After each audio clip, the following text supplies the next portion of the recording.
Okay, let's unpack this.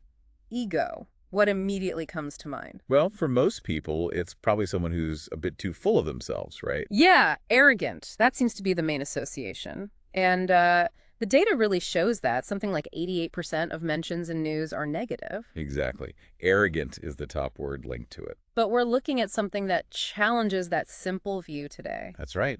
We've been digging into Egonomics by David Markham and Stephen Smith. They spent, what, 5 years researching this? 5 years, yeah. Looking at leaders, successes, failures, hmm all driven by ego. And their big takeaway is, well, kind of surprising, ego isn't just the bad guy. Okay.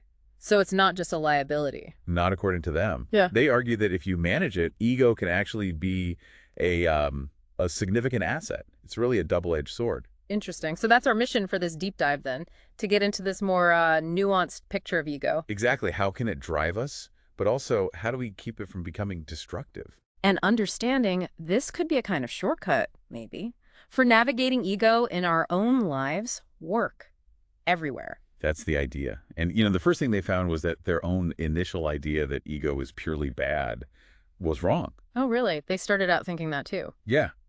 But the research showed ego actually fuels a lot of positive things. Like what?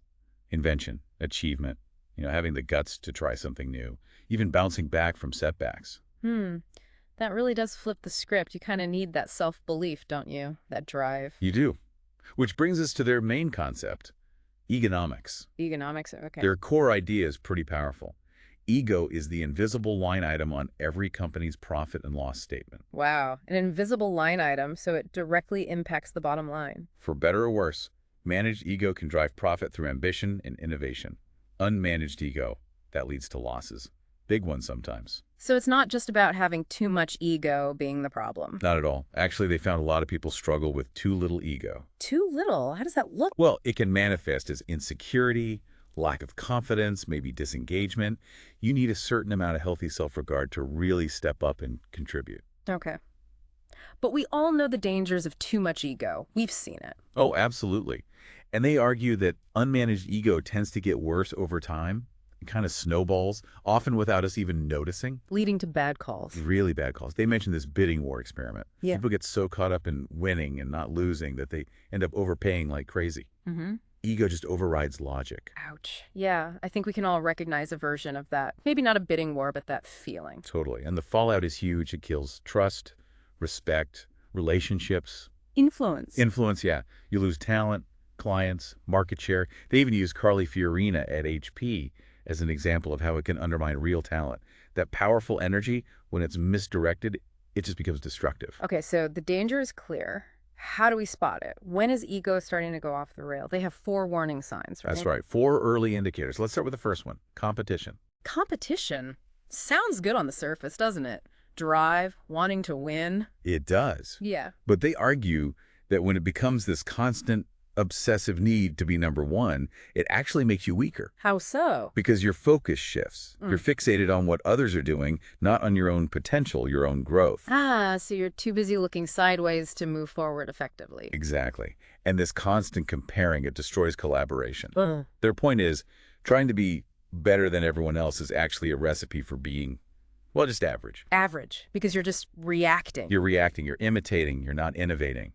There's that great Henry Ford quote, "The competitor to be feared is one who never bothers about you at all, but goes on making his own business better all the time." Focus on your own game. Makes sense. And we're not very objective when we compare ourselves anyway, are we? Not at all. We have this built-in bias. They mentioned that hilarious poll, U.S. News and World Report. Oh, the heaven poll. Yeah.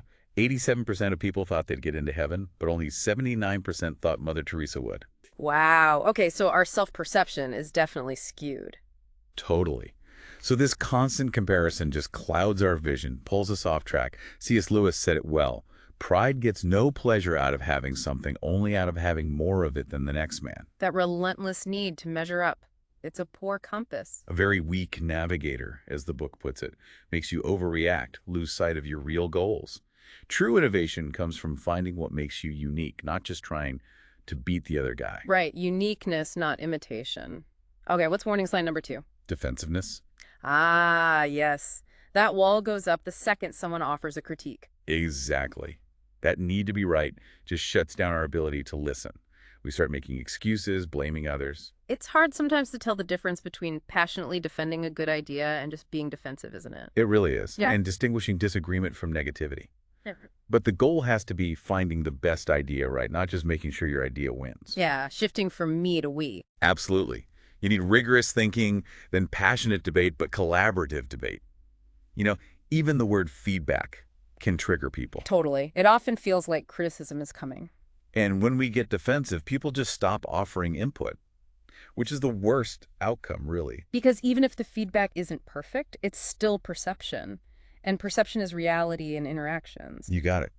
And usually we get defensive for two reasons. Protecting our external image, how we want others to see us, Yeah. and protecting our internal self-image. We don't like feeling vulnerable or flawed. Especially when we feel like we're under a spotlight. Exactly. Visibility makes it harder to hide those frailties. Okay, tough cycle. What's the third sign? The third one is showing too much brilliance. Showing too much brilliance. How is that a problem? It's that need to constantly impress, to show everyone how smart you are. It can actually push people away, even if your ideas are good. The person who has to dominate the conversation. Name dropping, using big words. Yeah, pontificating, only pretending to listen. Peter Drucker said, intellectual arrogance often causes disabling ignorance. Disabling ignorance, wow, because you're closed off. Exactly. Einstein had a great line, too. Something like brilliance has powerful muscles, but no personality. It cannot lead. It can only serve. So focusing on showing off undermines the group. Totally. It kills collective wisdom. The more you try to show how brilliant you are, the less people actually listen or contribute their own insights. It's like you're broadcasting, not collaborating. Precisely. And it shuts down learning. The authors quote Eric Hoffer, "In times of change, learners will inherit the earth." And Alvin Toffler about needing to learn, unlearn, and relearn. Continuous learning is key. And collective intelligence. Right. The best decisions come from tapping into everyone's abilities, not just one genius. Makes sense. Okay, fourth and final warning sign. Acceptance, or rather, the overwhelming need for acceptance. So wanting respect turns into needing everyone to like you all the time. Exactly. And paradoxically, that need for constant approval makes you less authentic and actually less powerful. Because you're trying to be what you think others want. Right. There's a quote in the book, "Being aware of what people think is a sign of great leadership. Becoming oversensitive to what people think of us keeps us from being true to ourselves." You become a people pleaser. Handing over your self-worth to others. And it leads to really artificial conversations, doesn't it? Popularity becomes more important than honesty. Yeah, nothing real gets said. And interestingly, this can also be a sign of too little ego, where you're so desperate for external validation that it distracts you from actually contributing anything meaningful. So it's the difference between wanting respect and being desperate for approval. Precisely. A healthy desire for acceptance doesn't mean compromising who you are or what you believe. These four signs, competition, defensiveness, showing brilliance, needing acceptance, they all seem linked, don't they? Driven by that imbalance. They really are. And it reminds you of that Gottman research on marriage. Predicting divorce. Yeah, with 91% accuracy, just by spotting ego-driven stuff. Stonewalling, defensiveness, criticism, contempt. It just shows how corrosive this stuff is in any relationship. Okay, so we've diagnosed the problem pretty thoroughly. What's the cure? How do we actually manage ego? The book proposes 3 core principles: humility, curiosity, and veracity. Okay, let's start with humility. Not exactly the first word you associate with ego. Right. But they define it not as meekness, but as intelligent self-respect. It's the balance point. Between thinking too much of yourself and too little. Exactly. It lets you be confident, but still open to critique, to learning. They call it constructive discontent. Constructive discontent. I like that. It's about putting the group, the purpose, the we first, but without erasing the me. It's the equilibrium between being totally egotistical and having no ego at all, being ego empty. Okay, and they break humility down further. Into 3 parts. First is we, then me. Devotion to the bigger picture. The idea is focus on progress and purpose, and your own needs often get met along the way. Sometimes it means sacrifice. Less focus on yourself first. Yeah. As they put it, to leaders full of humility, there is no humiliation, only purpose and progress. Powerful. What's the second part? The second is embracing duality. Yeah. I'm brilliant and I'm not. Holding two opposing ideas at once. Yes. Like F. Scott Fitzgerald said about first-rate intelligence, you can be accomplished and unfinished, talented and still average in some ways. Humility lets you see both sides. Acknowledging you're a work in progress is actually a strength. It absolutely is. Yeah. And the third part flows from that. One more thing. The constructive discontent again. Exactly. That relentless pursuit of improvement.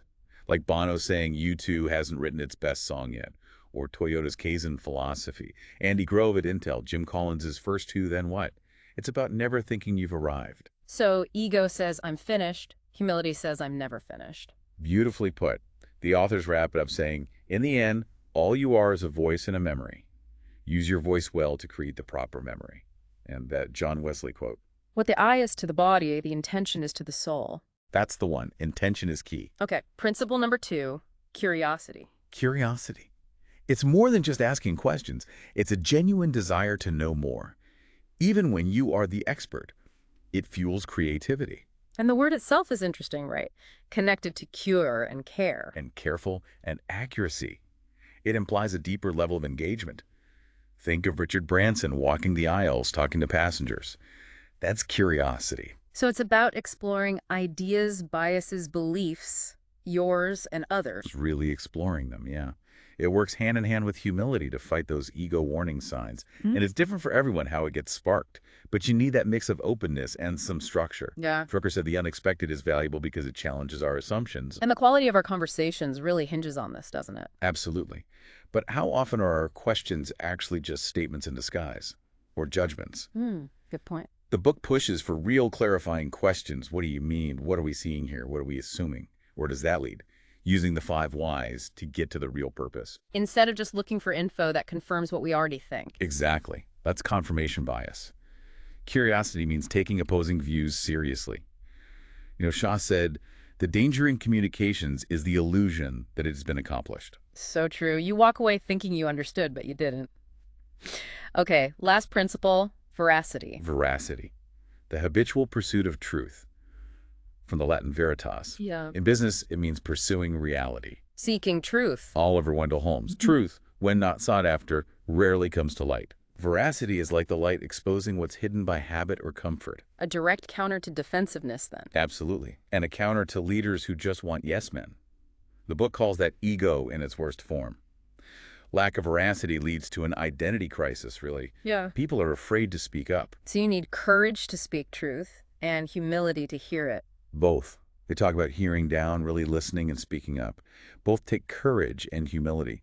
People fear being seen as negative or not nice if they're too honest. But dishonesty doesn't help anyone. Never. So the framework they suggest is 1. Get permission. 2. State your intention clearly. 3. Be candid factual, not brutal. Intention matters. Like Gobbin said, avoid starting with blame. Right. Keep the focus on ideas. Keep identity safe. We often regret not speaking up more than speaking up. Because often, even critical feedback comes from a good place. Often, yes. We need to see the positive intent behind negative facts sometimes to build that culture of truth. And there's that concept, when no change is change. Meaning if you stand still, you're actually falling behind. Because the world keeps moving. Performance is graded on a curve. Being good enough makes you vulnerable to mediocrity. Stagnation is dangerous. There's that quote, our lives begin to end the day we become silent about things that matter. Sometimes silence is right, but too often it blocks progress. Withholding necessary truth isn't loyalty. So different moments test us, define us, what we are versus what we could be. Exactly. And small changes, individual choices and conversations and decisions, they create momentum. So wrapping this up, the big message from Egonomics isn't that ego is bad. It's a powerful engine. A very powerful engine. Potential for huge good or huge harm. And the key is managing it consciously. Through humility, curiosity, and veracity. Those are the controls. Nurturing those helps us harness the drive, the good parts of ego, without falling into the traps. Okay. So final thought for you listening. Think about a recent situation work, home, anywhere where ego played a part. Maybe positively, maybe negatively. And ask yourself, how might humility or curiosity or veracity have changed how that played out? What's that one more thing you could explore about your own relationship with ego?